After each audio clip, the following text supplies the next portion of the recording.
and a role model. I like that. For a black man in this kind of a show business. Because he had his father. The world woke up to shocking news that felt too heavy to be real. Malcolm Jamal Warner, a man who had been a familiar face and voice for so many people growing up, was gone. His smile had once filled living rooms, his laugh had been part of countless memories, and his presence had carried warmth. But on that morning, all of it ended. He was found lifeless in the waters of Costa Rica. News outlets rushed to report it as a tragic accident. To strangers, it seemed like a simple headline, another celebrity gone too soon. But to those who truly knew Malcolm, nothing about this felt like an accident. His fans flooded the internet with tributes, sharing old videos and photos, remembering the way he made them laugh or the kindness he showed. Strangers wept as if they had lost someone they personally knew. Hollywood stars, many of them seasoned professionals who had seen much loss before, struggled to say his name without their voices breaking. But amid this ocean of grief, one silence stood out more than anything else. His wife. Not a word from her. No photographs. No heartfelt post. Not even a short sentence asking for privacy. It was as if she had disappeared the very moment Malcolm's heart stopped beating. She was nowhere to be seen at memorials, in interviews, or even among his family. The absence was so loud it became impossible to ignore. And then came a voice that cut through the silence, his mother's. Pamela Warner, a woman who had already seen more pain in her life than most could bear, stood in front of cameras. Her voice trembled, her hands shook, but her determination was stronger than her grief. "My son's death was not what they say it was," she said. Those words landed like a stone thrown into still water, creating ripples that spread everywhere. At first, people didn't know what to believe, but Pamela's conviction was uncheckable. She spoke about her son's childhood, how he had learned to swim almost as soon as he could walk, how the water had always been a place of peace for him. She simply couldn't accept that he had drowned. The story didn't fit, and Pamela wasn't the type of mother to let go of questions. Weeks went by. The news cycle began to quiet down, the headlines faded, and the world started moving on. But Pamela didn't move on. She pressed harder. She asked questions no one seemed eager to answer. And then came the discovery that changed everything. It started with Malcolm's lawyer, who had known him for years. He revealed something Pamela had never heard of before, a life insurance policy worth $200 million. The amount was staggering, almost unreal. But the detail that froze Pamela in place was this: Malcolm's wife was the sole beneficiary. Even more troubling, the payout had been transferred to her personal account just days after Malcolm's death. No delays, no legal battles, no waiting. It was done swiftly, almost too swiftly. Pamela's sorrow hardened into suspicion. Suspicion turned into anger, and anger became her mission. She confronted her daughter-in-law, hoping for some kind of explanation. But instead of answers, she was met with silence and hostility. Their confrontation grew so fierce that Pamela eventually ordered her out of the family home. The woman who had once called her mom walked away without looking back. From that day, Pamela stopped seeing herself as just a grieving mother. She became an investigator, a fighter, a voice for her son who could no longer speak. She hired lawyers, sifted through documents, and pieced together bank statements, emails, and phone records. The more she looked, the stranger the picture became. Timelines didn't match. Witness statements contradicted each other. Phone records revealed deleted calls. Even the insurance papers raised questions. This was no longer just about grief. This was beginning to look like a crime. Pamela took her findings to the FBI. Shaking but determined, she handed them everything she had. She didn't care who was implicated, she wanted the truth. Soon, word leaked to the media. Suddenly, the story shifted from a tragic drowning to something darker. Hashtags began to trend online. Hashtag justice from Malcolm and hashtag $1,000,000 widow. People picked sides. Some believed Pamela was a brave mother seeking justice. Others said grief was clouding her judgment. But the whispers kept spreading. Then, a video appeared. Leaked footage from a security camera at a dock in Costa Rica. It was only 8 seconds long, grainy and unclear, but it was enough to ignite a storm. The video showed Malcolm walking toward a boat, and just behind him, another figure followed. The figure moved quickly, almost too quickly. The video ended abruptly, leaving more questions than answers. The internet erupted. People slowed down the footage, zoomed in, argued about who the shadowy figure might be. Some swore they recognized the walk. Others insisted it was impossible to tell. But Pamela didn't need convincing. In her heart, she knew who it was. The FBI, careful not to reveal too much during an ongoing case, refused to confirm anything. But their actions spoke louder than words. They requested bank records from Costa Rica, pulled phone logs, and cross-checked travel documents. They were digging deep. And Pamela's suspicions were no longer just dismissed. Then came a fisherman, an old man, withered by years at sea, finally stepped forward. He said he had been near the dock that night. He saw Malcolm arguing with someone.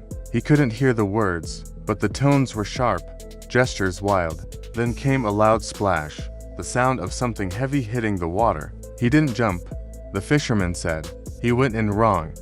For Pamela, those words were like knives. She thought she was ready for the truth, but the thought of her son struggling in the dark waters, fighting for breath, was almost unbearable.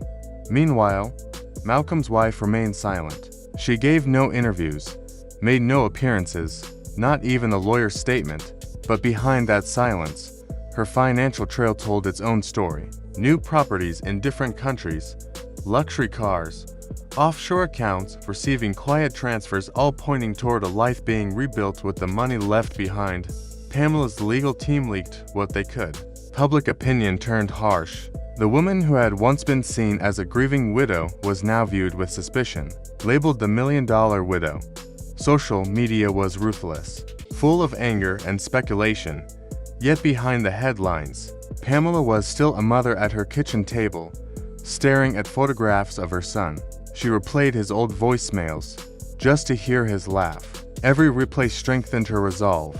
She would not stop until the truth was uncovered. Then came another discovery. The FBI uncovered the life insurance paperwork. It hadn't been around for decades. As one might expect, it was brand new, signed and finalized only 18 months before Malcolm's death. Even stranger, the monthly payments hadn't come from Malcolm's account. They came from his wife's. On paper, it could have been framed as a gesture of love, a wife ensuring her husband's security. But with everything else in the shadows, it looked far from innocent. The timeline started to come together. Friends whispered about problems in the marriage, arguments over money, trust, and time apart. Then the insurance policy appeared. Then the trips to Costa Rica. And then, tragedy. Pamela replayed memories in her mind. Holidays where something felt off. Phone calls where Malcolm's voice sounded distracted. Moments she had brushed off as the toll of fame and work. Now, every memory felt darker, more complicated. Finally, the FBI called. The agent's voice was calm, careful. He didn't share details, but he told Pamela they had found something significant enough to officially shift the case from an inquiry to a full criminal investigation. Pamela's heart pounded. It was no longer just about her suspicion or grief. The system was finally recognizing that there might be more to her son's death than anyone first believed. And so the story continues. What really happened on that dock in Costa Rica? Was Malcolm Jamal Warner taken from the world not by accident, but by betrayal? And if so, how far would someone go for a fortune that large? Pamela doesn't have all the answers yet, but one thing is certain. She will not rest until the truth comes out. For her, it is no longer just about justice. It is about love, about a son's memory, and about ensuring the world never forgets the man who was taken too soon. Pamela felt her knees weaken when she first heard the words. A part of her wanted the truth to be laid bare immediately. Another part of her wanted to run from it, to cling to the belief that her son's death had been nothing more than a cruel accident. But running wasn't an option anymore. Too much had already leaked to the press. Reporters hinted at hidden pieces of the story. Travel records showing that Malcolm's wife left the country less than 2 days after his death. Surveillance footage catching her at a bank in another city the very next morning. And rumors of a private investigator who had been following Malcolm in the weeks leading up to that night. The media storm erupted again, brighter and louder than before. Every major network covered it, each spinning the story in its own way. Some portrayed Pamela as a grieving yet determined mother, fighting against a dangerous conspiracy. Others suggested her judgment had been clouded by sorrow, that her need for answers might have turned into obsession. But as more evidence surfaced, the cracks in the official version of events grew harder to ignore. And still, the most important question remained: what really happened on that dock? Pamela began receiving messages from strangers who claimed to know something. Many were hoaxes, cruel people chasing attention. Some wanted money, but a few seemed believable. One message included a photograph. The picture was grainy, but clear enough to show Malcolm and his wife in what looked like a heated argument just hours before his death. Pamela stared at the photo until her vision blurred. She couldn't say if it was the proof she had been waiting for, but she knew one thing. Malcolm didn't look like a man about to enjoy a peaceful evening by the water. He looked like someone trapped, standing at the edge of something he couldn't escape. Meanwhile, the FBI's case grew quietly and carefully. Pamela wasn't allowed to know every detail, but she sensed progress. She felt the weight shifting, the sense that investigators were drawing closer to the truth. Far away, in silence, Malcolm's wife lived with $200 million in her possession. Every step she took was being tracked. Every move she made was recorded. Pamela knew that truth has a way of rising to the surface, no matter how deeply someone tries to bury it. The only question was whether that truth would bring her peace or break her heart all over again, because sometimes justice doesn't bring closure. Sometimes the truth is so devastating that even when you win, it feels like losing. Pamela was about to find out which one it would be. The day the truth finally surfaced felt heavier than storm clouds. Pamela sat in her living room, clutching one of Malcolm's old sweaters. The television was on, muted, because she couldn't bear to hear another round of endless speculation. Then her phone rang. It wasn't the FBI. It wasn't a reporter. It was Malcolm's old friend, his voice trembling so badly that she could hardly understand him. They're about to announce it. Turn on the news. Pamela's heart pounded so hard she could feel it in her throat. She unmuted the TV, and just as the anchor's expression changed into the solemn tone reserved for national tragedies, the FBI has officially ruled Malcolm Jamal Warner's death a homicide and has named his wife as the prime suspect. Pamela felt the air leave the room. Her hands turned cold. The words prime suspect echoed over and over in her mind. She had suspected it. She had pushed for it. But hearing it confirmed didn't feel like victory. It felt like a wound torn open deeper than before. The details came slowly, each one cutting sharper than the last. Surveillance footage from the dock's camera showed Malcolm's wife arriving just minutes before he walked toward the water. Audio, enhanced from a nearby microphone, revealed fragments of their argument: money, freedom, accusations. Then came the undeniable evidence, a push, not a stumble, not an accident, a deliberate shove. The recording showed Malcolm hitting the water. His wife did not jump in. She didn't call for help. Instead, she stood there, watching, before walking away within 2 minutes of his fall. Pamela covered her mouth, tears spilling freely. The image of her son's final moments struggling, alone, calling out burned itself into her soul. The anchor's voice continued, now describing the financial trail. Records showed that within 48 hours, Malcolm's wife had accessed offshore accounts, purchased property under an alias, and transferred funds from a $200 million life insurance payout. The policy, investigators revealed, had been arranged and paid for by her alone just a year and a half before his death. Pamela remembered the day she confronted her daughter-in-law after Malcolm's death, the coldness in her eyes, the way she packed her things without shedding a single tear. Now, at last, it made sense. She hadn't been grieving. She had been preparing her escape. The world reacted instantly. Social media exploded. Hashtags demanding justice trended worldwide. Videos of Malcolm laughing with fans and giving heartfelt interviews played alongside the breaking news. Strangers cried on live streams, sending messages of support to Pamela, urging her to keep fighting. But Pamela felt no joy, no relief. The truth didn't bring her son back. It didn't erase the lonely terror of his last breath. Justice was still far away, tangled in courtrooms and legal battles. The FBI issued a warrant for her arrest, but reports said she had boarded a private jet days earlier. Authorities believed she had fled to a country with no extradition treaty.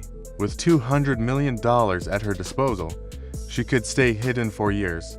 Pamela stepped in front of the cameras again, her voice shaking but firm. "My son did not die in vain. I will spend every day I have left on this earth fighting for him. Money runs out, hiding places are found, but a mother's fight never ends." The public watched as a grieving mother transformed into a relentless force. Pamela hired private investigators to work alongside the FBI. She contacted international media, ensuring Malcolm's story reached every corner of the globe. But when the cameras were gone and the house was silent, Pamela would still sit with Malcolm's sweater in her hands, whispering into the fabric, "I'm sorry I wasn't there." Then, another revelation shook the world. An anonymous source leaked an email Malcolm had written to a close friend just 2 weeks before his death. "Something feels wrong." The message read, "I can't explain it yet, but if anything happens to me, promise me you'll talk to my mom." Those words spread like wildfire.